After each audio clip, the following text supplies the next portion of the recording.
All righty then. How you doing? Welcome to the Knicks Film School postgame show, powered by BetUS. That was a game befitting of a football Sunday. Let me tell you. Boy, a lot of thoughts coming into this game, coming off of that Atlanta loss. I know there was a level of, I don't know if I want to say anger, but definitely like a level of angst, let's call it, with this team coming off of that Hawks second half debacle is really the only way to put it. And Knicks had some time to think about it. This was obviously their longest stretch of the season in which they had off. So I was, like I'm sure many people were, very curious how they were going to come into this game and what type of effort, and not that we've really had to question the Knicks' effort this year, but like, it when you see it with a team, and too many times they haven't had it. And in the second half against Atlanta, maybe for the first time all year, they're not having it parlayed itself into letting go of the rope. So you wanted to see how they were going to respond against a team that is, without question, offensively challenged. You could make the argument that they right now, down Franz and down Paolo, as offensively challenged as any team in the league. But, and this is an important but, there is no team that is more of a pain in the ass to play than this Magic team. Maybe the Thunder, because they're Thunder on pace to like probably set the modern record for defense. But the Magic are right there. And if anybody watching this, watch the NBA Cup game against the Milwaukee Bucks, you saw it. That game was there for them. I mean, the Magic hit one more shot down the stretch. Bucks missed one more shot down the stretch. That game could have easily gone in the other direction. We could be looking at the Magic in the Cup Finals right now. So they have a way of overcoming their offensive challenges. And in the first half of this game, and anybody who was on with me for the KFS halftime show knows that this was my stance. This is not me making it up. I was not pleased. I was not pleased with the effort that the Knicks came out with out of the gate. It seemed like the starters picked up right where they left off in the second half against Atlanta, and I do not mean that as a compliment. And it wasn't until the subs really started to check into the game that you started to see a little bit more from New York that you were hoping to see out of the gate. And then as the half closed is the first time I really felt like, oh, okay, they're starting to play their game now, as opposed to playing right into what Orlando wants, which is for an offense to be scared, which is how it felt like the Knicks came out of the gate in this game. And on defense, just the Knicks, their first half defense is tough to judge because the Magic missed 8,000 threes. But I thought it was okay. It was fine, but like Magic obviously forced a lot of turnovers, couldn't do anything with those. So it was not the first half that I was hoping to see.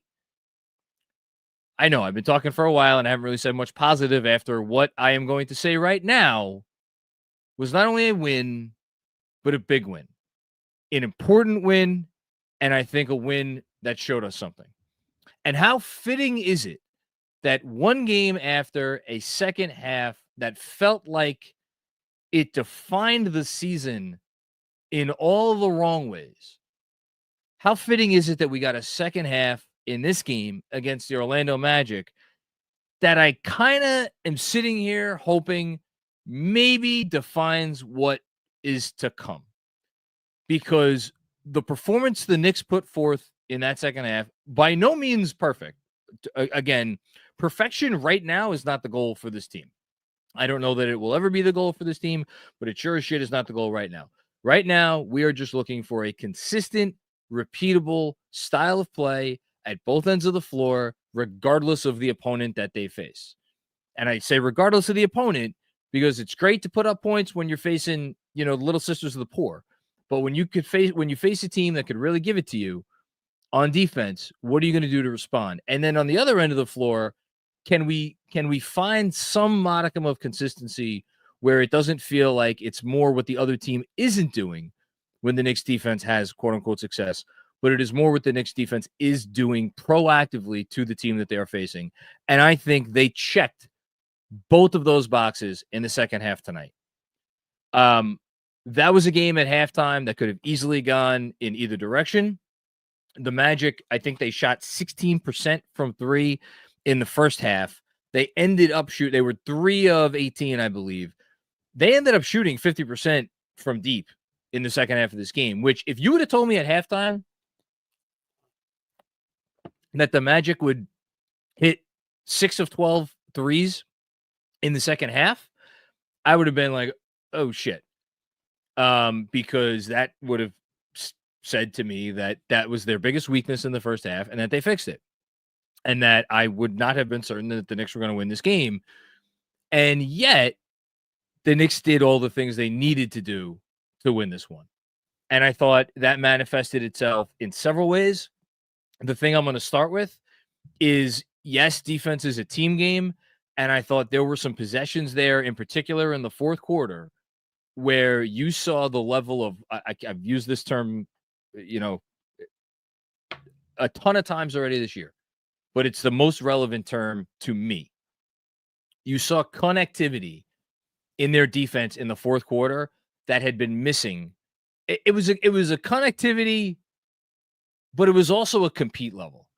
And I do think, while the compete level was there to some extent in the first half, I think they amped it up in the second half of that game. And when you combine compete level at an appropriate place with connectivity at an appropriate place, that's what this defense needs to do. And they look like a cohesive group. I thought that manifested itself in a lot of possessions. And look, give credit to Orlando, Mo Wagner, Tristan Da Silva. Both of those guys had, I believe, career highs tonight. And they earned it. Those guys hit shots, played well. Mo Wagner, he's always been a pretty good offensive player. I don't know if he's 32 points on 15 shots good. Clearly, this was a little personal for him going against Karl-Anthony Towns after Towns punked him the last time they had played. And so, good job by those guys. They brought it, and they made some tough shots, and they used what they had to their advantage. But by and large, I didn't think the Knicks defense ever let the Magic get going. And obviously, you want to see that against a better offense. It's going to look a lot more impressive if they do it against a better offense. But if you're just looking at the template that for what we saw tonight, I think that's a repeatable template. And that's the most important thing for me. Coming away from tonight, I'm going to remember the defense. Again, if they're playing a different team and they played that level of defense specifically in the first half, are they only giving up 91 points? Almost certainly not. But tonight, they withstood an iffy first half, and then they brought it home in the second half, which is what really counts. I would be remiss, before I move on to talking about the offense, tonight highlight one player in particular on the defensive end, and that is Mikal Bridges. Because there's been a lot of ink spilt and a lot of, downloaded, in which the main topic of conversation about the Knicks thus far this year has been that they got sold a bill of goods from Brooklyn and that they overpaid drastically.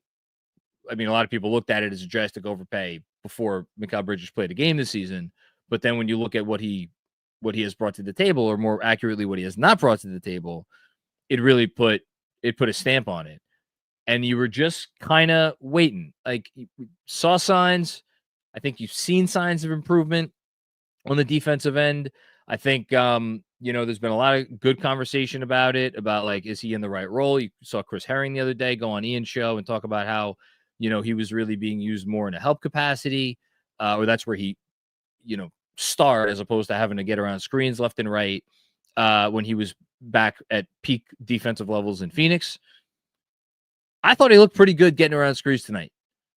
And again, I know it's a little bit easier when you're guarding a guy that is not a threat from three, but I know the eye test that I saw, what that dude was out there doing, making Jalen Suggs' life hell. Jalen Suggs finished 3 for 17 or something absurd like that. That wasn't all 4 for 19. There you go. That wasn't all Mikal Bridges, but I think a lot of it was Mikal Bridges. And if he's going to play that kind of defense, I think they're going to be okay.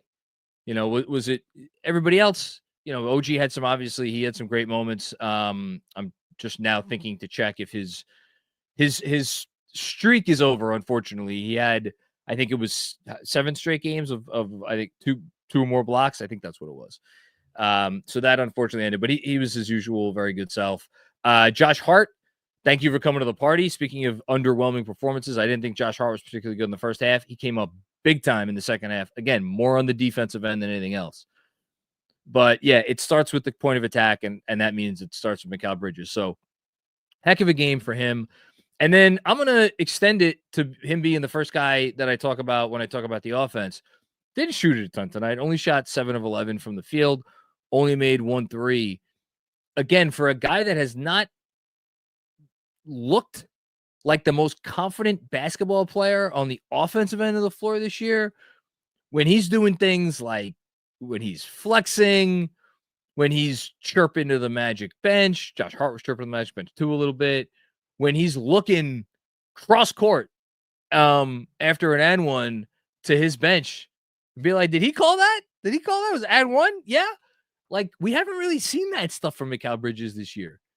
So, like, kudos to that guy for finding whatever it was that's been missing. If it indeed has been missing, maybe it was there all along and he's just deciding to show us a little bit more personality now. I don't know. I just know that the guy that I watched tonight is a guy that I very much would like to continue watching on this basketball team moving forward. Okay, enough about Mikal Bridges.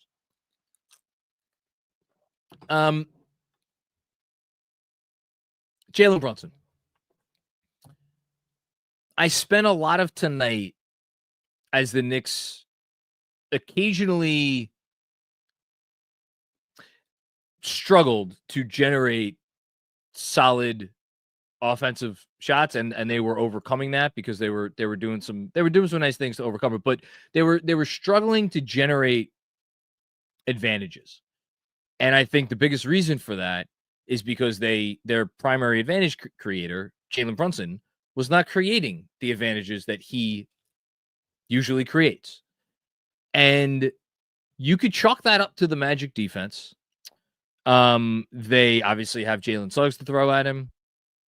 And they have a lot of guys who, when they are switched onto Jalen Brunson, like, they're going to take their chances. Like a Wendell Carter Jr. is, he's a decent defensive center.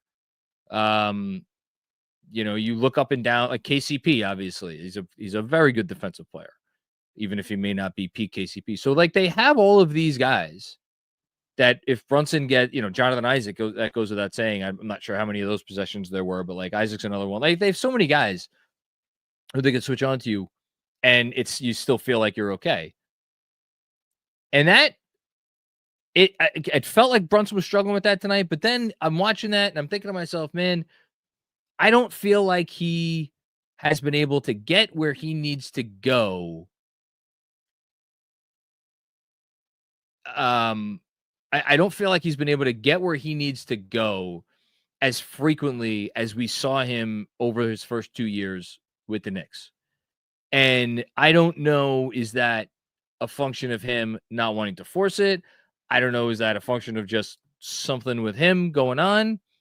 But I do know, just as much as the Knicks defense found something, I think, in the second half, I think he found something as that game went on. And his drive and finish and scream over Jalen Suggs at the basket, is that my favorite Knicks moment of the season?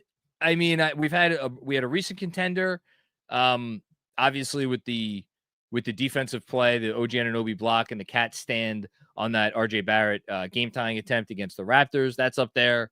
The Jalen Brunson 3-pointer against the Nets is up there.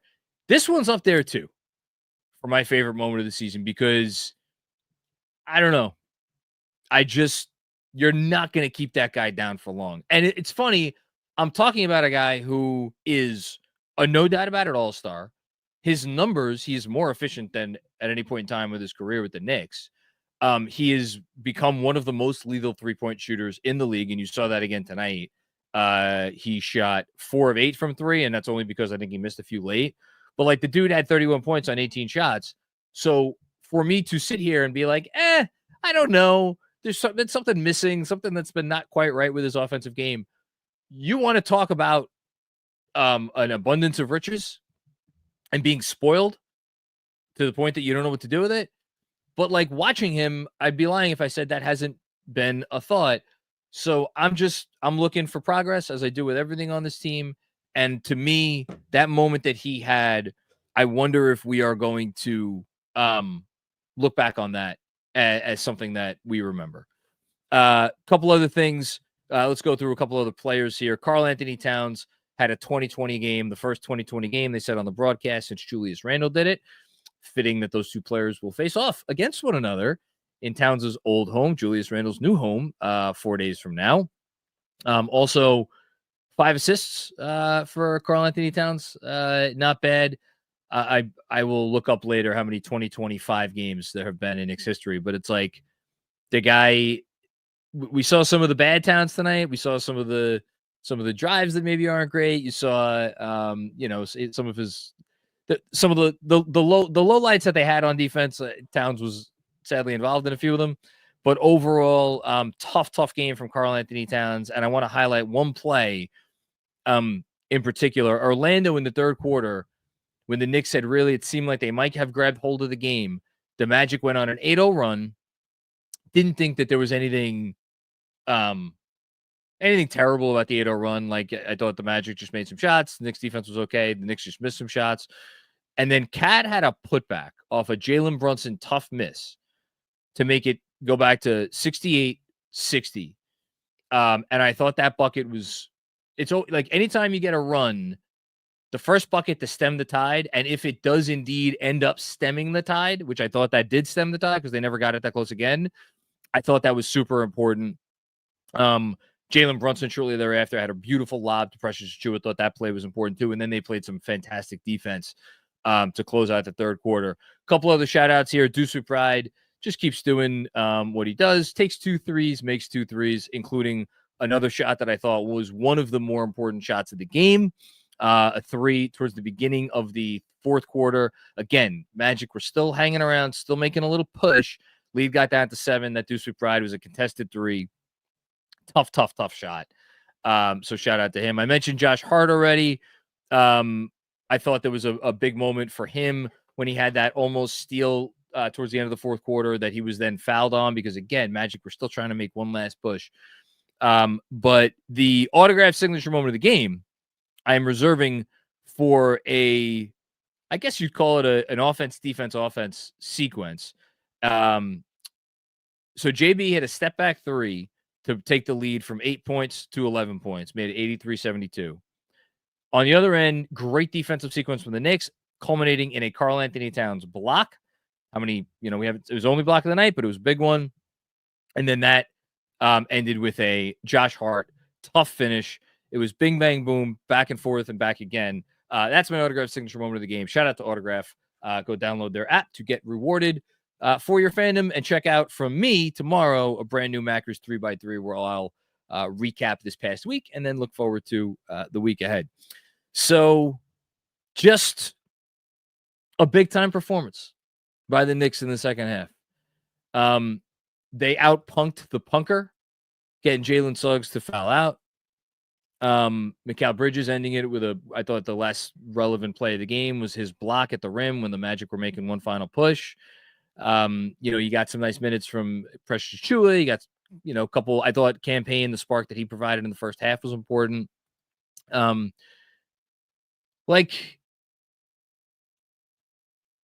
At this point in the season where we're all still trying to figure out what this team is and what they can be, any piece of evidence that I think is repeatable or indicates something that is repeatable and that is of significance in the moment, I'm going to make a pretty big deal out of, just because of the amount of uncertainty that there is about the Knicks and what, again, what they are and what, if anything, needs to change for them to get where we all hope that they could go, Or is it, as we've talked about now for a while, is it just time?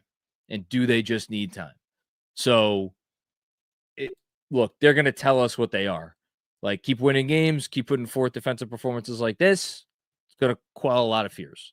If the inconsistency continues and they go out there in Minnesota on Thursday night and they just, again, it looks disjointed, it doesn't look great, and they can't build off of this one, then you're not back to the drawing board, but you're back like, all right, I'm not sure what we really know about this team when all is said and done. So for right now, things looking good. I'll take the win. I will take 15 and 10? 16 and 10. Yeah, 16 and 10. And I will take, look, I know it's a little bit early to look at the standings. But you'd rather be higher in the standings than lower in the standings. And I will take third place in the Eastern Conference. I virtual tie with Orlando, 1.5 up on Miami and Milwaukee, 2.5 up on Atlanta, and then you get to some under 500 teams. But like, for all the up and downs, a lot of downs, right? To be 16 and 10, to be in third place in your conference, which I know is not the better conference, but I'll take it. I'll take it for sure. Okay. Let us see what folks want to talk about. I'm down for anything, as always. Yeah, here we go. Armand Bernajaj. Magic make everything hard. The Knicks do not. Effort. I'm guessing this was from earlier in the game. We got Mark on the ones and twos. Mark, let me know how many of our super chats are from before this game ended, because I'm guessing, if I had to guess, I would guess this was from the first half. But listen, Armand, you can say effort. I have a very specific definition for effort. I've seen a lot of Knicks teams that don't give a shit and don't give any effort. What I think a lot of us were spoiled last year is that the Knicks reached a place at times, and the Magic are at that place right now, absolutely, where it just goes beyond effort. And it is like, it's being locked in. It's being fully locked in. And that's where we hope the Knicks can get to. And the good news is they got there in the second half of this game. Do I think they were trying harder? No, I don't think they were trying harder. But I think they found something. I think they discovered a little something. Thanks, Armin. Armin with another one. Cat has a lot of momentum killing stupid drives. Yeah, he's an imperfect player. If Karl Anthony Towns did not have those occasional plays on offense, I think he would without question be a top 5 offensive player in the league. I think those moments basically relegate him more to like a top, 15 offensive player. Where I'll push back on you, I actually don't think his lowlights this year have killed momentum very much at all. I think he's done, and one of the reasons I've been so impressed by him is I think he's done a fantastic job of being aware of place and time. Are there moments where he maybe makes it, like, chooses the wrong thing on like 2 out of 3 possessions or something? Yeah, it happens. But like, that's every player in the NBA. So thanks, Armin. Matt G, what's going on, Matt? I love the 90s Knicks style of play as a kid, but I don't love steel cage matches that are not officiated consistently. I don't know how to comment on the officiating in this game. I mean, it feels like the officials got it right eventually. They were letting it go, but like, I thought for the most part it was consistent. Ish. But like, they were letting Orlando get away with a ton. And when you are not a team, and here, this is again a criticism a lot of people have of this Knicks team. They are not a team right now that seems like it has that gear. Again, to go back to my theme of the night, I think they kind of discovered that gear a little bit more in the second half. Not steel cage level like the Magic were doing, and specifically Jalen Suggs, but like Pretty close. Pretty close. Thanks, Matt. Dom Cappuccini. Dom, I knew you would be pumped up after this win. Thank you, man. I appreciate this. From big win to big loss to big win again. That's how we roll here, LOL. I believe officially we got the 3 seed by virtue of the tiebreaker. Yes, we did. So new challenge. If we are really that team, let's never let it go. Let's never let it go this season. Let's see what they got. I would not be surprised at all if they maintain the 3 seed for the rest of the year. I think the bigger focus of what you're talking about is, can we find the consistency now? That's really what you want. Can they find the consistency? And the you know, man, that freaking Atlanta game was such a weird game, is such a weird game to process, because so you had them, they were, I thought, really started to pick it up after the Charlotte game, which they eked out. And then really nice wins, nice performances against the Magic, or excuse me, against the Pelicans, against the Magic, and then against the Hornets the second time. Then you laid an egg in, versus Detroit. Didn't come out with the requisite effort, which, like, you know, I think everybody was willing to look past. It's like, all right, for the most part, they've been playing really well for like the last 3 weeks, three weeks and change. And then you follow that up with a game against Toronto that was like not going your way, and you didn't love how they came out in the Toronto game, but then they found a way and they had one of their best fourth quarters of the season. Okay. Come out against Atlanta. Imperfect first half, but like, you also kind of like some of the stuff they did in the first half. And even in the beginning of the third quarter, shout out to Benji Ritholtz in his film session, made sure to note that like the beginning of the third quarter in the Atlanta game was not like the worst thing ever. It was really once you got to the middle of the third quarter. And then the way they ended that game, when they so clearly let go of the rope, it took any good stuff that they had done up until that point and flushed it. So, and it left just such a sour taste. So now that sour taste is like not as relevant, because you came out here and you just did what you just did in the second half against this tough Orlando team. So does that sour taste linger? How relevant does that remain? Again, it's up to the Knicks to give us the answer to that question by how consistently they could perform moving forward.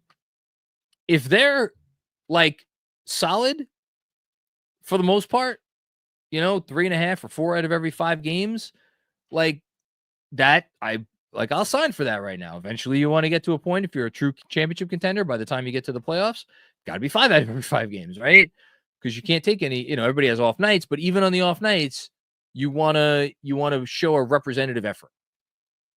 And that's the part that's the biggest difference between this year and last year. Is last year when they had off nights, you didn't feel like the other stuff, or you didn't feel like the other stuff went missing. It was still there. Wasn't enough a lot of the time, but it was still there. This year, the offense goes by the wayside, and you feel like it kind of sets them back so much, which is, again, why tonight, when a defense really took it to them, they did not let any of their offensive frustrations or struggles or any of those sorts of things impact how hard that they were going to defend. And if anything, they picked up their effort on the defensive end. So I hope, when you talk about that team, I hope we are that team, the team that I just described, moving forward, because that's what the fans deserve. Thank you so much, Tom. That's very generous of you, man. Chris Ireland, what's going on, Chris? Thank you, KFS team, for the best Knicks coverage out there. Well, thank you, Chris, for the contribution and for being aboard. I loved Brunson's combination of process and passion, exemplified when he hunted a foul-troubled Suggs and let out that scream. Let's go, Knicks. I think Jalen Brunson's process since like the first 5-6 games of the season has been, given the fears that I think a lot of us had, especially at the beginning of the year, where he didn't look like he was able to find the balance between scoring and distributing, I think his process has been pretty exceptional. And, tonight, again, guy scored 31 points on 18 shots. Is that like exemplary efficiency, he was 8 for 18. He was 4 of 10 from inside the arc. That's not great. And there were a couple looks in there where you're like, man, that's not as good a look as you'd like him to get. But you also trust him that he knows how to get himself going like he has so many times this year. And he certainly did in this game too. I'm just really, at the end of the day, whatever issues this team has, whatever doubts people have about their ability to get where they want to go, the fact that we have that guy, man, I'm taking that to the bank every time. I really am taking that to the bank every time. Thank you, Chris. Ice Man Sham? Is that right? Or Iceman Sham? That makes more sense. Yeah. Let's go with Iceman Sham. After Wednesday, I was feeling pretty defeated, but it's definitely good to see this version of this Knicks team win a game in the mud. Damn right it is. And like it's their second fewest point total that they've given up, or second fewest points that they gave up at any point this year, only to the Pelicans.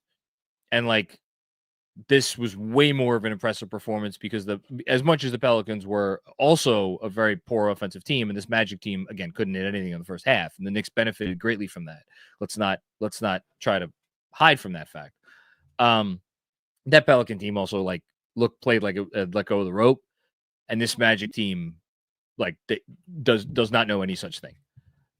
So to me, much more impressive defensive performance. And look, I know there are going to continue to be people who, whatever the numbers say, are going to continue to have doubts as Minnesota is is polishing off their victory against the Spurs tonight. So they will go into this game against the Knicks on a 2-game winning streak and with a record of 14-11. So pretty good.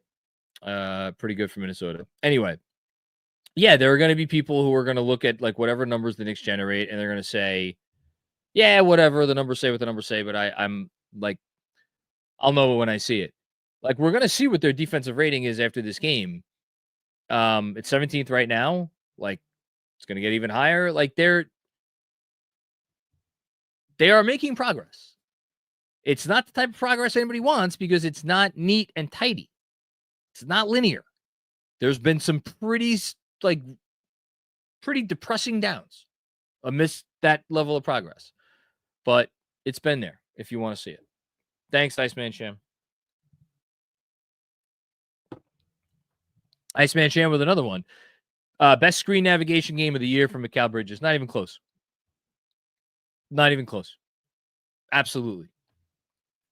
Yeah, and you love to see that because that's where it starts. That's where it has to start. And doing that, like, then all of a sudden your defenders who are like digging down and like digging off of their guys, they're operating more from a position of strength than a position of weakness. All of a sudden, Karl Anthony Towns gets to operate more from a position of strength than a position of weakness. Now, sometimes it doesn't matter with Cap, but take what you get. Thanks again, Iceman Sham. Kevin Danishevsky, hello, sir. How are you? Great seeing you earlier tonight. Good debate between you and Jason. 16-10, 50-win pace, 3 seed, top 5 net rating. Maybe the sky isn't falling. Mikal's best defensive game. Remember, Suggs had a great game versus the Bucks. Looked quicker. Yeah, I thought he looked quicker. I thought he looked smoother. Wasn't getting hung up as much. And we know, the Magic, they set good screens. So it's not like the screens weren't there. Like Bridges was just doing a better job. Look, I'm gonna honor what Jason went back at you with because I thought it was valid at halftime, which is like the Knicks aren't in this to be a pretty good team. Pretty good is a failure. Championship contender doesn't mean you got to win a championship. Like a lot of teams, throughout NBA history, should not hang their head because they didn't win a championship. Because like they came up a little short for one circumstance or another. But you want to see the team get to the level where that they are playing championship caliber ball. And I think that's the thing that as I'm sure I know you would not disagree with this, we have not yet seen from this Knicks team. We've seen championship caliber offense. We have seen like very short spurts of championship caliber defense. I don't feel like we've seen it against a great offense, but then again, they haven't played that many great offenses, which do with that what you will. So, well, at Denver, they played some pretty good defense against Denver, but Denver, I don't know what Denver is these days. Anyway, I digress. And then it's just what I said at halftime. Is it just a matter of time, or is there something really off in the water here? And I don't feel like anybody knows the definitive answer to that question yet, which is why every piece of evidence that gives us hope that it's like, oh, it's coming. We just got to wait a little bit longer. Give it a little bit more time. It's coming. And tonight was a piece of evidence in that column. So you take it and no, the sky isn't falling, but are we there yet? No, we're not there yet. Thanks, Kev. Dom with another one. The madman continues. You're too much, Mr. Cappuccini. Great pregame GMAC. GMAC owns pregames. His pregame show with the 6-man show is particularly enjoyable whenever they get on together. I think they have whoever he talks to with them always have real good chemistry. So yeah, go listen to that. It'll be more enjoyable to listen to now because they won the game. We're still mid until further notice, but good win. Losing to Orlando was annoying last year, so actually a great win. Love you, Andrew and Sean. Hope to see you on the town hall. Yeah, I forget when the town hall is, but excited for that. And looking forward to it as we do all of our town halls. Shout out to the Knicks Film School patrons who are in our Monroe tier and get to come chat at us up with us on Zoom, the old Zoom, once a month, in addition to other perks. Yeah. Thank you, Dom. Haitian Ferg. I think Haitian Ferg's going to be a good mood tonight. Tonight, we beat them into submission, not the other way around. We played Knicks basketball. Loved our response to the hack and whack magic. Let's go Knicks. Haitian, you just got me wondering something, and this is one of those moments where I'm like, someone a lot smarter should probably be doing these post games.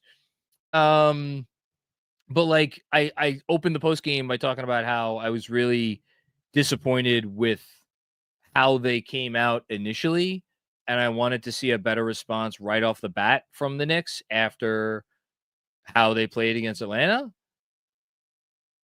It's entirely possible that it just took them a half of basketball to get adjusted to playing this Magic team who comes at you with a football game as opposed to a basketball game, and to how the game is being called and all of that sort of stuff. So I guess what I'm saying is give the Magic credit, because maybe it just wasn't that the Knicks weren't in the, whatever you want to say, right state of mind, right level of locked in or however you want to put it in the first half. Maybe it was more that the Knicks were doing to the Magic what they do to a lot of teams, which is why, by the way, they hadn't lost a home game this year. So nice to give the Magic their first home loss, which makes me wonder, were they the last undefeated home team in the league? They were. Last undefeated home team in the league. And now they have a loss. Like that. Knicks, meanwhile, have played 2 more road games than home games, if that matters to anybody. They're 8-6 on the road, 8-4 at home. Gotta improve that home mark a little bit. Thanks, Haitian. Agree with you wholeheartedly here. Chris Island with another one. Hart also showing off his underrated defense. I thought much more in the second half than the first half. I did not love. I thought there were a few possessions there in the first half where he could have offered, I'd say, a little bit more resistance. But, I mean, you end up with a game where you have 4 steals and a block. And then I thought the most important play that he made out of all of them was the one where he didn't even get credited for a steal. But he, swiped the ball away, and then it would have been a steal, but the Magic guy fouled him. And I thought that was just a really important play for momentum. Also hit a big three. That's what I didn't point out. So early in the third quarter, when, again, it was a little bit uneven on offense there for a bit, I thought there were a couple big plays early in the third. JB taking a charge after the Magic had got an offensive rebound. Thought that was a big play. And then Josh Hart making the Magic pay for just ignoring him by putting Batase on him on defense and then leaving him open, and he drains a three. Like, you got to do that sometimes. And he did it. And then, by the way, shortly thereafter, they had a smaller guy on him, Jalen Suggs, and he bullied him into the post and he drew the foul. So, I think it was an and one, if I recall correctly. So, yeah, really, really, really, really great second half from Josh Hart, especially. Good game overall. Thanks, Chris. All right, we got Dom now with 2 in a row. Thank you, Dom. Mikal heard me doubt him on the point of attack capabilities on Discord and Twitter. Good. This performance makes me very pleased. Show me more, Mikal. Dom, we all want to see more. We all want to see you keep going. If it keeps going, the Knicks are... If it keeps going, the Knicks are a contender. Like, that's the difference. I think it's as simple as that. If Mikal Bridges plays defense like the guy who played defense tonight, the Knicks are a contending team. I feel very comfortable saying that. Because I think if they... like, the offense will continue to get better against all these different, junky defenses the teams are throwing at them. Yes, they will make a trade at some point. It's like that's a fait accompli. So yeah, it's the difference between them being what we want them to be, and what they've been for most of the season. Thank you, Dom. And another one from Dom. Precious had a much better game. It is so good to have him back. The last stop in the third between him and Deuce was just mastery. Great effort. I commented, great defense to close the third. Precious tonight, not a big in terms of stats, but like converted that big lob from Brunson, pulled down 5 rebounds in 18 minutes, 1 on the offensive glass. Defense was really good. Didn't love the minutes with him and Josh Hart together in the first half, but that's not on him. That was OG getting into some early foul trouble. It is what it is. Yeah, I thought it was good. I thought it was solid. What Precious does that's really nice from time to time? He has really quick hands. And his sleight of hand, when he's guarding a guy and someone's either trying to back him down or someone's driving on him, his ability to get his hand and dislodge a ball, sometimes the ball will go out of bounds and won't result in a turnover. But like, if it helps trim the shot clock, that's a big play nonetheless. And he's done that a lot. Thank you, Dom. Alan, what's going on, Alan? Awful first quarter, but good to get a win against a scrappy team. I'm liking what I'm seeing from Mikal on both ends. Hashtag let's go Knicks. Yeah, maybe I was a little hard at the beginning saying it was the whole first half. It really was the first quarter. Like, they put up, what was it, 18-18 after, or 22-22 after the first quarter. And then the Knicks outscored the Magic 29-19. I guess they did get it going. Because once the bench got in there, I liked the effort from the bench. And then even if the starters had some moments that were not like, oh my God, Karl Anthony Towns had a sequence. Benji clipped most of it, and I'm pretty sure I retweeted it in the second quarter, where it was like all of the good of Towns and all of the bad of Towns in one. It was like 2 offensive possessions, 2 defensive possessions. What you didn't see was the play after that clip that Benji tweeted out, where Towns got the offensive rebound. Nice offensive rebound. Great job on getting the offensive rebound. And then literally tried to no-look a behind-the-back pass. I think it was to Mikal Bridges under the basket in traffic. And it, like, the Magic obviously stole the ball. And I caught a glimpse of Tibbs out of the corner of my eye. And, like, he just had to walk away. He just, like, walked towards the bench. It was the funniest moment. You had to laugh. So there was a little bit of that going on in the middle of the second quarter, but then towards the end of the second quarter, like, the defense really it got better.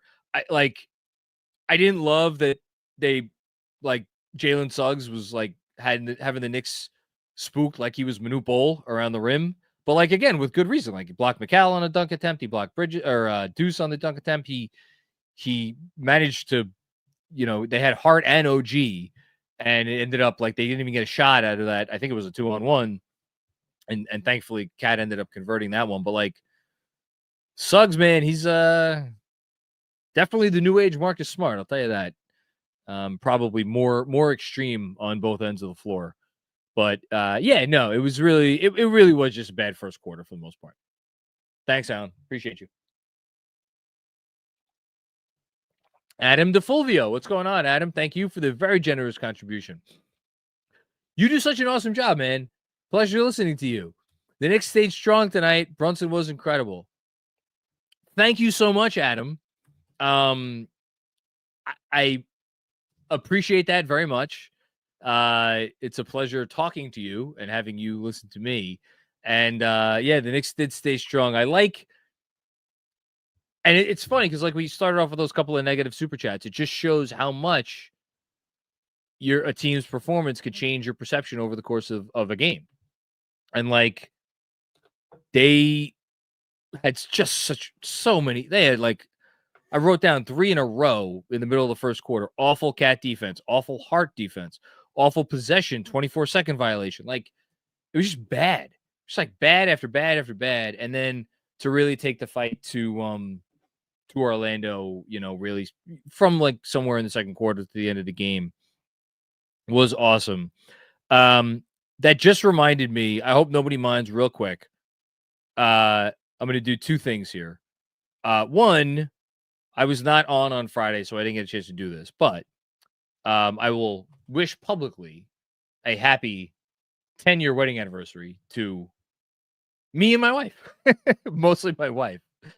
We celebrated it on Friday, and we had a fantastic time. Her parents took the kids overnight, Friday into Saturday, which was lovely. And but the reason I just thought of this is because we on Saturday morning, again, we were without children. We went to a great place by us, Gersey, for brunch, and we had a lovely waitress whose name, of course, I am furiously searching for on my phone now. And she said her boyfriend is a fan of the show. Iona was her name. Yes. And so I just want to shout out Fabian. Thanks for checking out Knicks Film School. We appreciate you over here. And awesome brunch. Had some kind of baked egg thing with like beans and sauce and whatever it is. Very, very good. Just had to get those shout outs out of the way. And thank you one more time, Adam. Appreciate you. Alex, what name am I getting now? Jonathan Cullen Macri. Newton's law of Knicks fandom. For every overreaction, there's an equal and opposite overreaction. Yeah, I mean, and at the end of the day, you are what your record says you are. So good opportunity for us to go check here. It's got to be updated by now. I'd be shocked if it's not. Knicks. Okay, here we go. 16-10, third place in the East. We know that. Offense is actually down to third. Their offense went down a little bit again. It's still a group of 3 and then everybody else. But they're down just a hair behind Boston because Boston played Washington tonight. Good luck by them. Knicks 119.7, Boston 119.9, Cleveland 120.2. So they're still bunched together. Defensive rating, Knicks up to 16th, 113.1. A sneeze away. Not quite a sneeze and a cough away from both the Kings and the Nuggets at 112.6 and 112.7, and not that far from Philly at 112.2. They're less than a point per 100 possessions away from Philly, who is at 112.2. They are in 12th place. So, like, that's the next goal, right? Get to the top 12. And then you get to the top 12, and then you can start talking about the top 10. And then net rating, the big important number, fifth in the league, as Kevin said before. Plus 6.6, trailing only the Thunder, the Celtics, the Cavs, and the Grizzlies. Pretty good. Not bad. Thanks, Alex. Juanon. Gonna throw out 3 names that weren't in the newsletter. Oh, how appropriate that Juanon is following up Alex's super chat, because Alex was none too pleased with my Friday newsletter, which basically laid out the Knicks trade deadline primer, specifically focused on Mitchell Robinson. Should they think about trading him? Should they not think about trading him? What are the factors to consider? And then I kind of throw out some names that worked salary-wise if you combine Mitch's salary with other people, and then some just straight-up deals that would work for Mitch's salary alone. So with that preface, 3 names that weren't in the newsletter: Kyle Anderson, Jared Vanderbilt, and Cody Martin. Side note, you asked Jeremy about these drones. Can we get a drone or no drone? Hashtag fire Tibbs. Me and Jeremy are recording tomorrow, so I'll ask him about. I'm sure we'll do a bit on the drones. Oh man, I don't know that I am moving Mitchell Robinson for any of those 3 guys, and they are all intriguing and interesting, and I see why you included every single one of them. I don't know if Cody Martin was like a little bit better. You could talk me into that one probably a little bit easier. What is he shooting from 3 this year? You're making me look it up. You happy? Cody Martin stats. I think he's having a decent season from deep, but I don't know if he's a guy that I'm gonna like trust. No, I stand corrected. Cody Martin, 33% from deep this year. Career 32% shooter from long range. I mean, like, not a ton of volume, but that's an issue in its own right. Like, you can't play a guy unless it's a very unique. Like Kyle Anderson's very unique. He's a guy that if he does all of the other things that he has done over the years, although I don't know if it's like too far gone for him. He's maybe a little bit too over the hill. And I should be clear, you are not specifically suggesting we trade Mitch for these guys, but with the salaries that they make, and I'm pretty sure like Vanderbilt definitely makes double digits. Cody's at 8.1. So like, well, can you get to Cody with Precious? And you can't get to Cody, I don't think, with Precious and Matt Ryan. You'd probably have to do Precious and I should know this off the top of my head. Bad job, Macri. Can you get there with Precious and like Sims? You could get there with Precious and 2.09.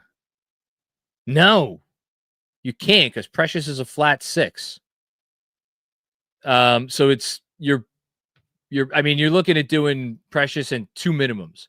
So Precious, Matt Ryan, and I don't no. It's too much. And my main point on Cody is it's so tough to play a non-center who is not reliable from 3, who teams are going to guard from behind the arc in the playoffs. So yeah. Good ideas though. Thanks, Juno. Oh, yes. Yes, Mark, if we're still good on that. So let us take a second to hear from our friends at BetUS. Are you looking for a new book this basketball season? BetUS is your answer. You see the code right here on your screen, phone screen, laptop screen, tablet screen, television screen, whatever screen you're watching on. The code is the same. YouTube 150. You get a 150% bonus on your first deposit, as well as 125% bonus on your next 2 deposits up to $2,000. They have everything you could possibly need. 24/7 personalized service, live wagering on all major games, 10% back on your net losses twice a year, and fast and easy withdrawal process. You can check out the link right in the description of this episode, where you could learn about all their perks, including a personal account and manager. One more time, that code YouTube150 for 150% bonus on your first deposit, as well as 125% bonus on your next two, up to $2,000. Disclaimer: gambling involves risk. Only gamble with funds you can afford to lose. All forms of betting carries financial risk, and it's down to you, the individual, to make bets with or without the assistance of the information provided. What was the spread tonight? I should know that. I'm going to look up the spread tonight. I don't know what the spread is offhand. I feel like the Knicks probably covered tonight. But I'll look that up. All right, next up.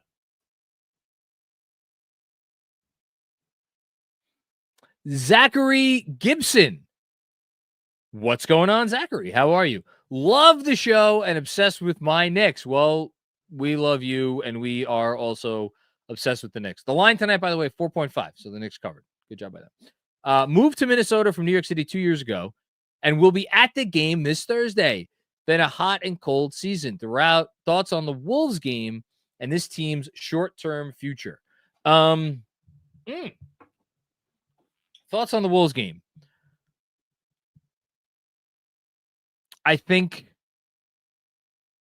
Cat's going to be going through it. I think Cat is, we know him to be an emotional guy. And someone that, like, because they're going to do the whole thing. They're going to do the presentation. He's going to get a big, big, big time reception from that fan base. As you know, I don't need to tell you. I'm telling our listeners. I don't need to tell you because you're in Minnesota. So can he stay within himself? Can he play within himself? As for the game itself, like, the Wolves have been Knicks West this season. They've been trying to find it. There have been moments where they have looked really great. And there have been moments where the fan base was like, what the F did we do? Oh my God. We had a team that had the lead in, like, the first 3 games of the Western Conference Finals. And what do we have now? What are we doing here? So, but, like, they're still capable of obviously putting together really good spurts. I don't feel like, much like Jalen Brunson, I don't feel like we've seen peak Anthony Edwards yet. I mean, I think Brunson's been awesome. I think Edwards, for the most part, has been awesome. But, like, he's not getting to the rim as much because he's just taking so many threes. I don't know what he did tonight, but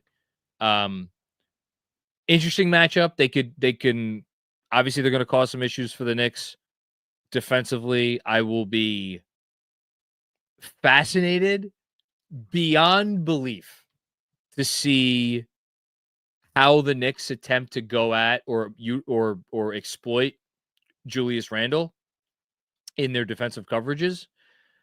You know, and, like, again, like, what are the, I'm assuming, you know, Rudy's going to be on unless they're going to stick Rudy on Josh Hart. And if they stick Rudy on Josh Hart, you know what that means. You know who's guarding Cat. And that's going to be interesting.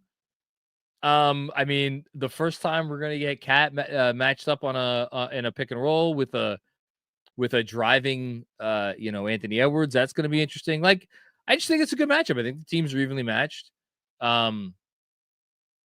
It's a good test for the Knicks defense for sure, even though the Wolves have had their offensive issues this year. Like, the Wolves, every time I watch the Wolves, like, what my takeaway is? Where would they be without Nickeil Alexander-Walker? And I'm not sure if that's where you want to be if you're a Wolves fan right now. I mean, it's great that he's been awesome, but like they have some other notable players. Like, and again, not to say that those players have been bad. I don't know where is Dante shooting at this point, because the last I looked, it wasn't great, but maybe he's rebound. I wouldn't be surprised at all if he went off and had a great game. Like, I think it's gonna be a good game. I think these are two teams that are hoping to win a title. So, what can they do to slow each other down? Do I think, like, the result will be like, like if the Knicks lose a close game? Like, I'm more just looking for, let the Knicks come out play the brand of basketball that we've become accustomed to them playing, and then that's fine.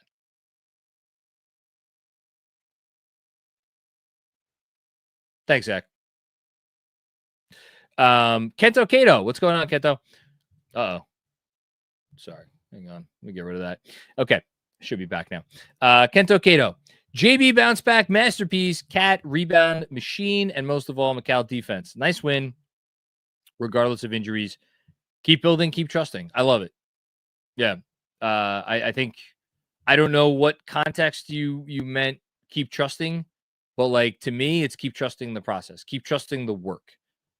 Keep trusting the fact that you're doing all the things you need to do, and you just gotta wait till the results catch up to the process. Wait till the results catch up to the work would be a better way to put it.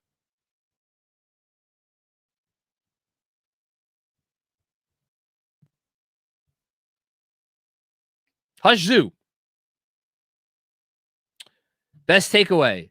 Macau has that Suns defense in him. I mean, it's the most important takeaway if it's for real, if it's legit. Yeah, it's definitely the biggest takeaway for sure. Hush Zoo with another one. I know he missed a decent amount, but I was so happy at JB's mid-range attempts. This is what separates him from every other point guard in the game. Let's go Knicks. So I'm going to push back on you a little bit with that one, Hush, because, and you probably sent these in before I made my comments about Brunson, so I apologize. But like, there are mid-rangers that he takes that I am more okay with than others. At the end of the day, I'm never going to be upset at a Jalen Brunson shot, which is the best. I think the best compliment you could pay this team is that very, very, very rarely do they take a bad shot. Almost never. Like really, almost never do they take a bad shot. But that's because of their offensive talent. But like, there is his happy place, which is like in the close mid range, and then there's where it's a little bit outside of his happy place. And you can look at the numbers. The numbers are different. Like his close mid rangers, he's been at 50%. Like not this year, but in previous years, he's been at 50% or above for a while now. Long mid rangers, he's more, like 40%. So, that's a big difference. You want to try to. I just want to see him keep getting a little closer. Thanks, Hush. Iceman Sean with another one. Hope this is a sign the team gets back its toughness. We'll find out on Thursday, man. We'll find out on Thursday because the Wolves are like, again, they're going through not quite an identity crisis, but they're kind of still figuring out who they are. But they, they could bring it to you if you're not careful. Like they still got Jaden McDaniels to throw on. Jalen Brunson, I would guess he's going to get the first matchup. Although maybe, I don't know, might be Anthony Edwards. Wouldn't be shocked at that either. So we'll see. Thanks, Iceman Sham. Danny Gardner, what's going on, Danny? Nice to see you got a super chat to work. Love Suggs, dude gets away with felonies out there. Yeah, and I think that's because he plays that way all the time. So it's like I've talked about this recently with a couple other guys. I think you could even apply it to Cat a little bit. It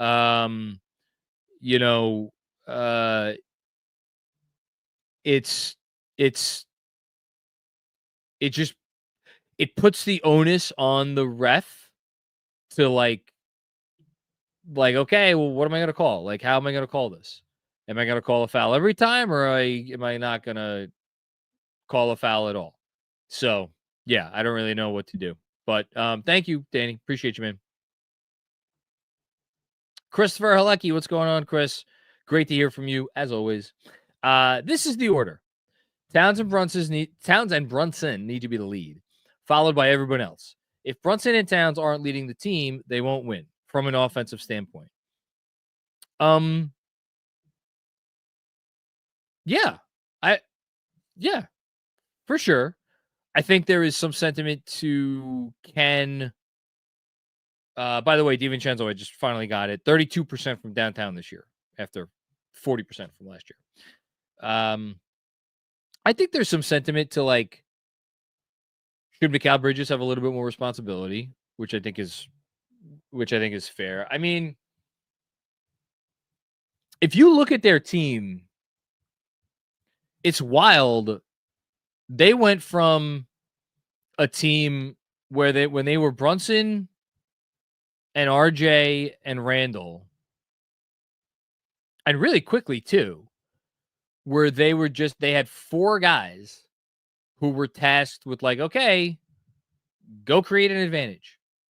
And if those 4 guys didn't create an advantage, they were screwed. Like, they didn't get a good shot. They usually got a pretty terrible shot.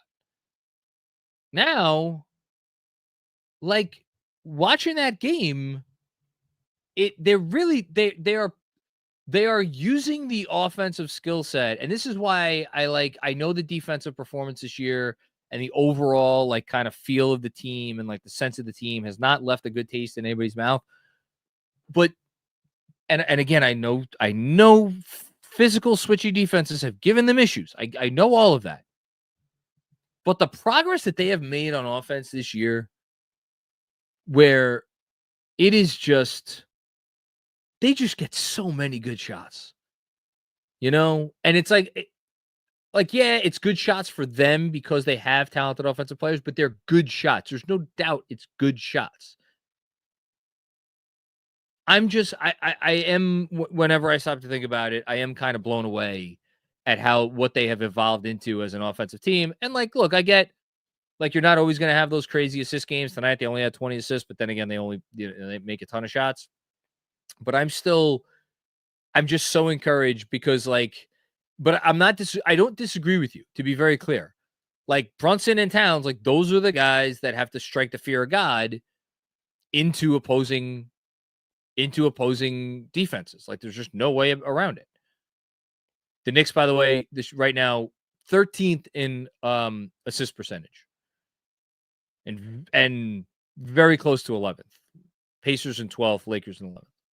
So that's pretty good. Thanks, Chris. It's just a smile on my face when I see your face and your name, David Futternick. As someone whose body is breaking down, watching Brunson get battered like that hurts me more than him. What an absolute warrior. Hashtag more like less Wagner. I see what you did there, buddy. I see what you did there. I thought of you, by the way. Quick aside. So I was at my in-laws this weekend, or we went to pick up. We dropped the kids off on Friday. Then we went back to pick up the kids on Saturday, and we stayed there last night. And I wanted to put on a horror movie, but my wife overruled me and said, "No, we're watching a Christmas movie as a family tonight." And so we went on to my brother-in-law's Fandango account, looking for a Christmas movie that we hadn't seen. And we stumbled upon Surviving Christmas. Now, Surviving Christmas, I believe, has a 5% score on Rotten Tomatoes. This film, which came out about 20 years ago, stars Ben Affleck, Christina Applegate. Oh my God, I can't think of the. This is going to bother me. The mom from Home Alone and Schitt's Creek. Of course, her name is escaping me right now, and I look like an idiot, but that's okay. It happens. But she's fantastic. And Catherine O'Hara and James Gandolfini in a role that he did while he was filming The Sopranos, which is why I thought of you, buddy. Because I was wondering as I was watching this, I wonder if Fuddy's ever, if like he's seen the entire Gandolfini catalog. For anybody who doesn't know, David Futternick hosts, one of the hosts, fantastic Sopranos podcast, which everybody should go listen to. It's called the Sopranos podcast. But Gandolfini, man, just this crap movie, which I enjoyed quite a bit, but I enjoyed it because of Catherine O'Hara and James Gandolfini, and in particular Gandolfini, because he's incredible. He might as well be doing Hamlet on Broadway. What he is bringing to this role, this utter nonsense movie, and he just kills it, and he makes it worth watching. And like, man, lost that guy way too young, and it's such a shame. Okay, and yeah, shout out to Funny and Nobody Wants This, great Netflix show, and yeah, shout out to you, man. Greg Film Stuff, what's going on, Greg? Watching from the third quarter on. Good job picking it up there. Nice to see Brunson not get frustrated and bait Suggs into fouling out. I love Bridges actually getting around screens. The grittiness of this win showed shades of last year's Knicks. Yes. Shades. And look, like, these guys are human. Last year's Knicks played like last year's Knicks played because they had no choice. They had no alternative but to play that way. And it was like they got all swept up in this thing that became larger than life. Like, I could take a little solace on these guys. Not only the adjustment period of getting used to each other and the whole, it's a new team and 2 new starters and the whole thing, but they know how good they are or how good they should be. So I'm not saying I'm giving them a pass for stuff like what happened in the second half versus Atlanta, because that you can't get past for that, but it's understandable. I'll say that. Thanks, Greg. Appreciate you, man. Busy. Hi, Busy. How are you? You just reminded me. I had to check my fantasy score against Kevin this week. We were in a nail biter here. This game was so unserious. I can't take anything out of this game, positive or negative. Oh, come on, Busy. That's not fair. That is not fair. This game, I thought this game was quite serious, especially after halftime, when the Magic certainly played better on offense and they were more like, I thought the Knicks' best quarter of the game. I thought the Knicks got better with each quarter. I think the second was better than the first. I thought the third was better than the second a lot, and the fourth was better than the third. I think that the third quarter, like the Magic shaved 2 points off the lead, and I thought the Knicks played really well. I thought they really withstood a lot. So I don't know. I'm choosing to take more from this game, but I know you got a couple more comments on the way. So let's read those. The silver lining is all the eyesores and doom and gloom won't be talking about who played bad and who they want to trade on this team until the next game. Who could you be talking about, Busy? I don't know. Next from Busy. Thank you for the generosity, Busy. This is really kind of you. Also, someone in the league office is going to have to show me the rule change they implemented in the rule book that allows hand checking and this much physicality back in the game. If you listen to the NBA, it wasn't a rule change. It was a difference in rule emphasis. That's what they said last February. A change in rule emphasis. I think it is not being applied uniformly and with consistency, which is the issue. But I'm not ever gonna be like, say no to physical basketball. I just want my team to do it back, and as Tibbs says, just call it fairly. Thanks, Busy. And one more from Busy. What's a foul and what's not a foul is too subjective now and left to the refs to officiate based on reputation. Tough defensive teams get a pass.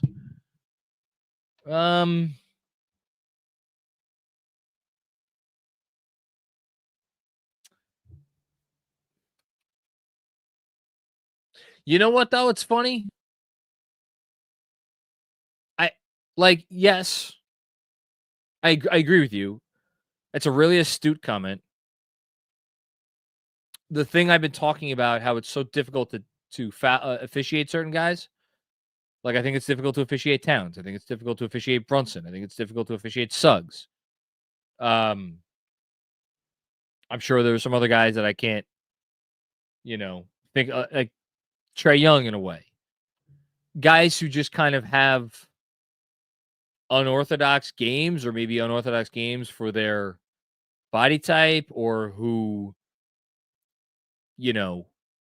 play with a certain physicality, 24/7. The thing I've been saying is it's because of their play style that makes them difficult to officiate. I think you may be onto something with reputation. Like, for instance, Karl Anthony Towns. He has a reputation as a guy who fouls everybody, and commits silly fouls. When's the last time you saw a questionable call that could have been called a foul or maybe couldn't have been called a foul that wasn't called a foul on Karl Anthony Towns? Seems like they're all called fouls on Karl Anthony Towns. So I think you're onto something, but then I don't know. I think about OG Anunoby. He seems like he's been getting whistled a lot lately. I don't know. I just hate blaming the refs at the end of the day. I just hate blaming the refs. And I certainly wouldn't have blamed them if the Knicks didn't find a way to win this game. That's for sure. I appreciate the comments, though, Busy. I really do. Thank you. Stevens Guillaume, 3rd seed. We'll take it. Long season. Keep improving. As usual, Stevens, you hit the nail on the head. Just look around at some teams. The Philadelphia 76ers, 7-16, getting 25th in net rating. The Lakers are a game over 500. They're 23rd in net rating.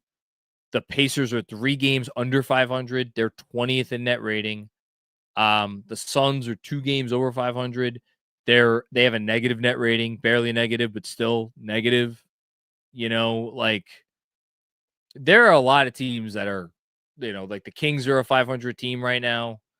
I mentioned the Wolves. Wolves are 14-11.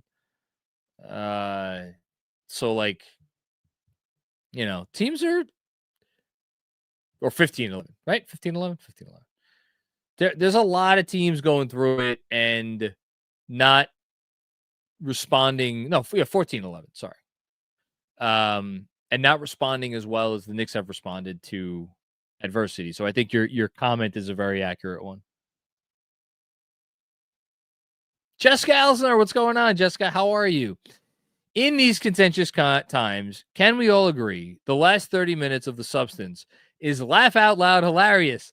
This team is last year's On The Substance.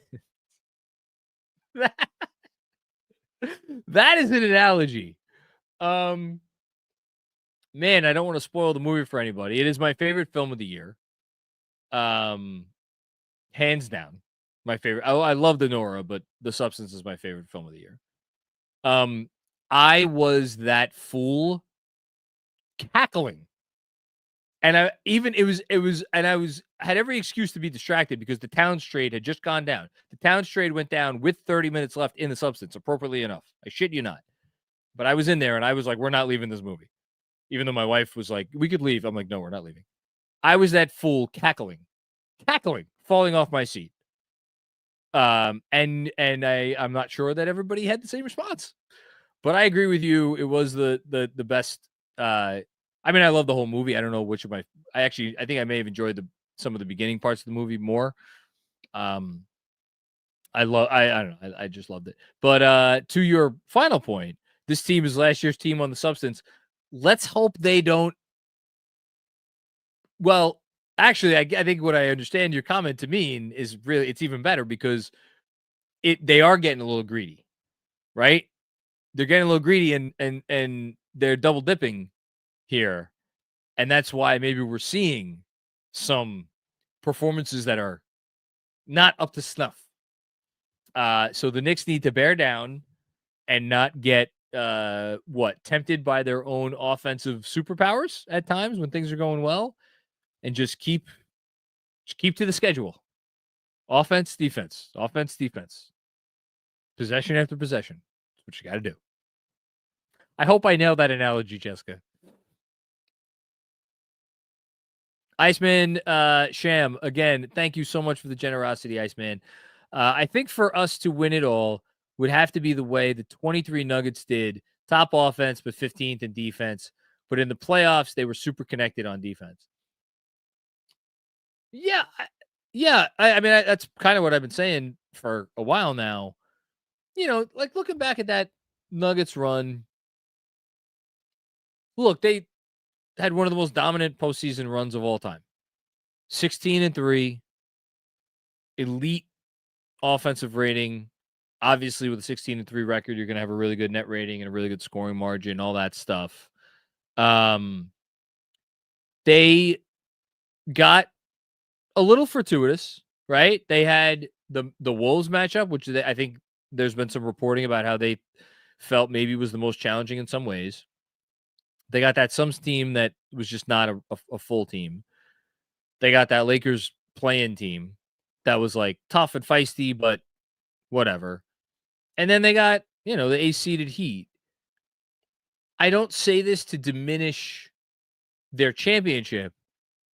I say this to openly question what I myself has been saying, which is exactly what you're saying. Top offense, league average defense that has the capability to dial it up a notch when they need to.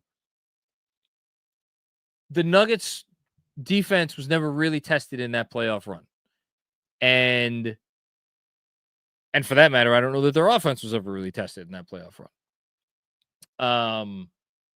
The league right now has two, you heard me talk about it with Jared Dubin last week. Two like elite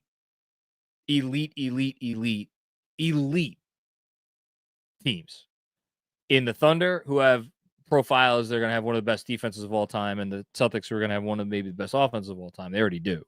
They already did last year. So the road is going to be hard. I don't know if the Knicks get to that place. Will that formula be? Will it be? Will it be? Will it be sustainable to win a championship? I don't know. Sometimes you could do everything to the best of your capabilities, and it's not your year. Sometimes it is your year. Just go into the playoffs playing consistently and playing your best ball. That's all you could do. All right. We're going to do our scoreboard presented by our good friends at T Squared Social. As a reminder, T Squared Social is your home for every possible ounce and bit of sports bar fun that you could want to have, because they are awesome. And everybody should go check them out. 42nd Street, again, down the block from Grand Central Station. Also check them out online, tsquaredsocial.com, where you can find out about club memberships, trivia nights, sports league, and much more. Holiday themed, Christmas themed watch party coming up this upcoming weekend, Saturday, the 21st of December. Be there or be square. Okay. Out of 10 scoreboard. What we got? We got Timberwolves over the Spurs, 106-92. Spurs fall to 500. Celtics beat the Wizards, 112-98. Celtics go to 21-5. The Wizards fall to 3-21. That is a real record. Pacers beat the depleted Pelicans. The Pelicans have 5 wins this season, folks. 5. They are 5-22. They have won 1 game away from home.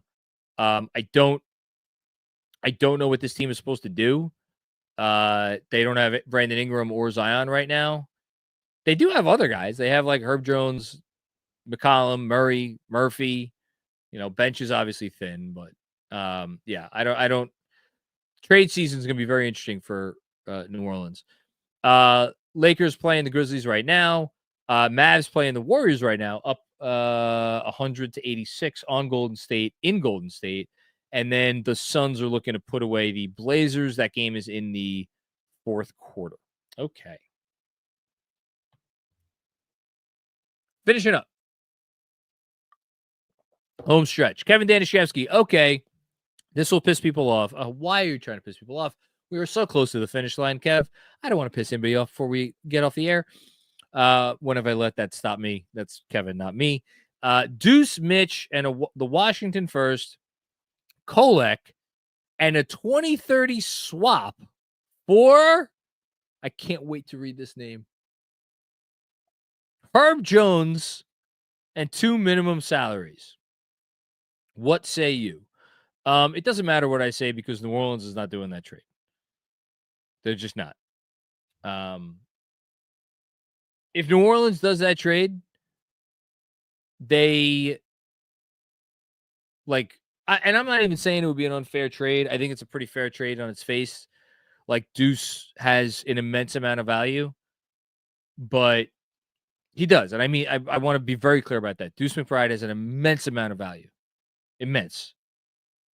But you're New Orleans, you have a multi-positional big wing defender who literally didn't he finish first team all defense last year? Like that dude's really good. And he could be the sort of guy that changes obviously changes a playoff series. Like that should go without saying. I know he's not hitting threes this year. He's only played 9 games.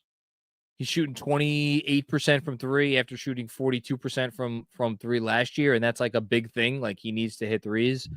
You're telling me maybe they're going to sell low? I'll trust the reporting. The reporting indicates they're not trading him.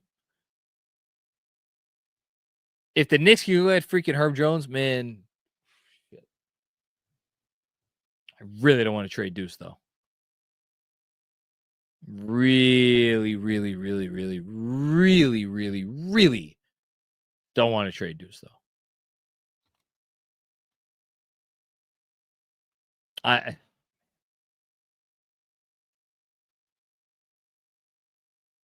It's a fair trade on its face, Kev. I'll give you that. It's a fair trade on its face. And obviously the swap is a big deal. Okay. Yeah, Mark is telling me Robert Cross is seething somewhere. You're damn right he is. Where is old Bob? BERK. Thank you for the contribution, BERK. Here's your comment. Have you ever been listening to KFS while at the gym and then Macri hops on the treadmill next to you? That was odd. I will say hi next time. Let's go. Dude, say hi. Tap me on the shoulder.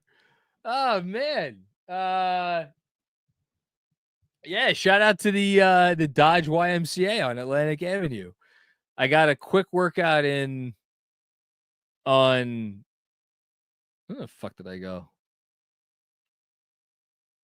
I think I went on Saturday morning. Yeah, I went on Saturday morning was the last time that I went. As my wife sat down and sat home and enjoyed her morning tea. I'm like, I'm gonna get a workout in before we go pick up the children. Please say hi. Definitely say hi. I'm a friendly guy. I hope. Mike Pat, what's going on, Mike? Environment was incredible. F. Wagner and Suggs. Oh, so Mike Pat was at the game. Good stuff. Okay. Shout out to all the Knicks fans in Orlando, actually. Dom Cappuccini, OG versus Julius Thursday night. Yeah, get your popcorn right. Get your popcorn ready. That's right. It'll be fun.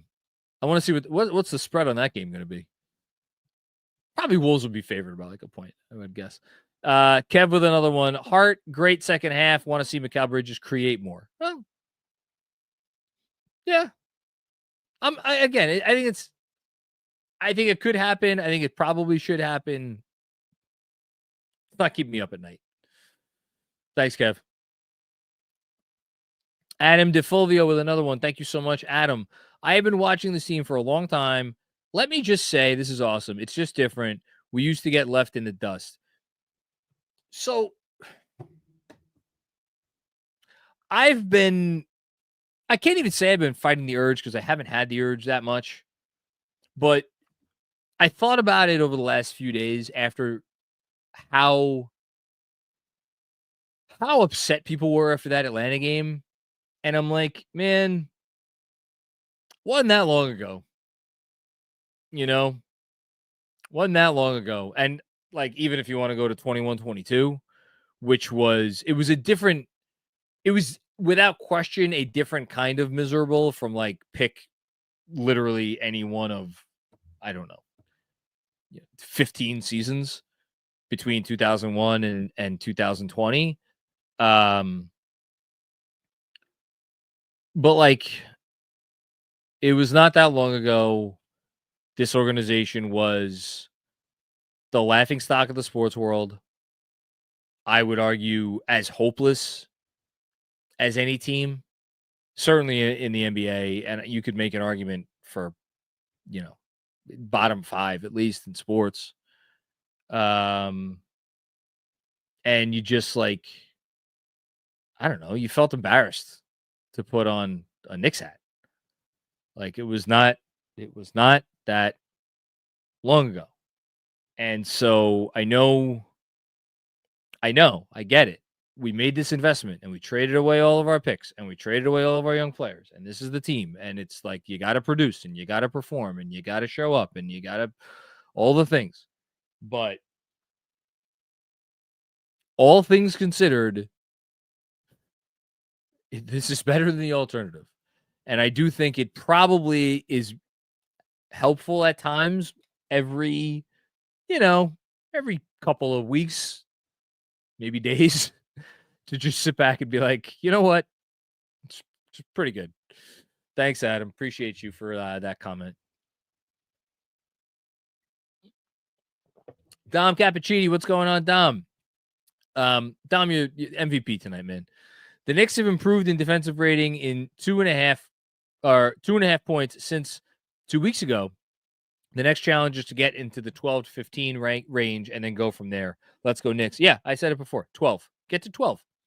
I think 12 is a great goal. Can they get to 12 by the 41 game mark? Can they get to 12 by the halfway mark of the season? And then I think a reasonable goal would be to get into the top 10 before the end of the year. I think that's fair. Get into the top 10 before the end of the year, man. That's great. But more importantly than any of that, just don't go in the other direction. Please. Don't go in the other direction. Please. Thank you. And thank you, Dom. Brad Schenker. What's going on, Brad? I love Brunson screaming while he took Suggs to the rack. Need that energy from him. I never worry about his energy. I think that may have inspired his team. I wonder, I mean, to be a teammate of Jalen Brunson and to see him do that and see him react that way, I have to think that means something. And ultimately, he needs to be. I mean, look, we could talk about Mikal Bridges' point of attack defense and Cat maybe having one too many drives, and what is Mitch going to be when he comes back, and Josh Hart being all of that stuff is so secondary to Jalen Brunson. Needs to be one of the 5 best players in basketball if this team's going to win a championship. That's first. It's first on the list. Because if he's not, they can't. They built this team around him. And so, yeah, and I'm not complaining. By the way, I'm not complaining. He's been awesome this year. He'd be somewhere, I think, on my second team All-NBA. I haven't sat down and actually done that, but as long as he keeps getting better and keeps looking more and more, just keeps looking better, that's all that matters. Thanks, Brad. Kev with another one. Kev, you're a madman, just like Dom tonight. A hot general basketball take. Okay. Naismith literally created the game to be finesse and contrast with football and rugby. Lean into that identity and be honest about it. I mean, look, I'm not going to comment on the league at large. I love the way the sport is played now because I think there's just enough room for physical play and defense. But I care about my basketball team having the best chance to win a title. And I've said it a lot. I don't think you could win a title in the NBA today without being something very close to an elite offense. And if you're a level below elite, if you're really great, but you maybe have a flaw, then you need to have the best defense or like a top whatever. Like the Thunder. The Thunder have maybe an offensive question or two that would be like that would render that would make them a not elite team overall. And as I say that, I should probably, what do they have? Probably the 5th or 6th best offensive rating in the league. 8th, 115.2. But again, it doesn't matter because they're 2 points per 100 possessions better than the next best defense. They are historically dominant. Anyway, like maybe their defense, they could probably overcome whatever offensive issues they have, but also the defense they put together is like you could run a team for 100 years and not put together a defense like it. You know, it's just while also being a great offense. Like they did an awesome job putting that team together. Anyway, I digress. Kevin with another one. Combined finesse with not calling flops, in my opinion. That's fine. Sure. I like it. But again, I like a little bit of the physicality. I just don't want to go watch the basketball I was watching in the mid-2000s. You know? Another one from Kev. I don't care, or I don't know, maybe because my basketball porn isn't the 90s. It's the 2014 Spurs. No, I like this is more aesthetically pleasing. Like there's no question. This is more aesthetically pleasing. The 90s, like, here's a great question. What would have happened in the league if Jordan didn't come back? Seriously, like what would have happened? Because they managed to flow from Jordan into Shaq and Kobe, and then the league went through a period where it had the least amount of interest. I don't know, since the 70s. And then the 7 seconds or less Suns kind of started to change the sport, which led to the, 12-13 Knicks, which led to Steph and Draymond, which led to, everything we see today. But like, I don't know, I know the 94 finals, like we romanticize it and people around the league romanticize it, but like that wasn't a highly, I don't think that was a highly watched finals. And the league wanted to run like hell from that style of basketball. So I don't know. I'm fine with the way they play now. Thanks, Kev. Brolic, Jesus, what's going on, Brolic? Saw the game in person. Oh, cool. Nice. Hope you had fun. Last one I saw in person was RJ and Quickly's last game. Yes. With the Knicks. It was December 30th, if I believe, or if I recall correctly. Also, which was in L, definitely felt good to see a win. I remember that game, man. That game was not fun. That game was, and if I recall correctly, their defense was shite in that game. Right? Hang on. Knicks schedule. Let me take a gander. I remember distinctly, like, really not being impressed by them that night. Let's go take a look back, see at that game. No, sorry, it wasn't December 30th. It was December 29th. My bad. So they lost 117 to 108. And they were down by as many as 20 points. That's right. They were down by as many as 20 points because they went on a scoreless stretch. And then they started to score in the third quarter, but they couldn't stop Orlando. Yeah, I remember being very, I just did not feel great about the team after that game. And evidently the front office didn't feel great about the team either. Yeah, the Magic that night scored 117 points despite shooting 7 of 33 from 3 and only 45% from the field. The Knicks obviously did not do very much on offense in that game either. 14 offensive rebounds for the Magic that night. Yeah, not what you want. Okay. Thanks, Brolic Jesus. And I think this is our last one from Jessica. The last 30 minutes of the substance, I was laughing so hard I was crying. On my comment, you nailed it. The substance is a compliment and a criticism. I think you know what they should do over the next 3 days, since they have 3 days off. Field trip to go see the substance as a team, or just watch it in like their facilities screening room, because you could get it on demand right now. And Tom Thibodeau should make an inspiring speech about consistent habits.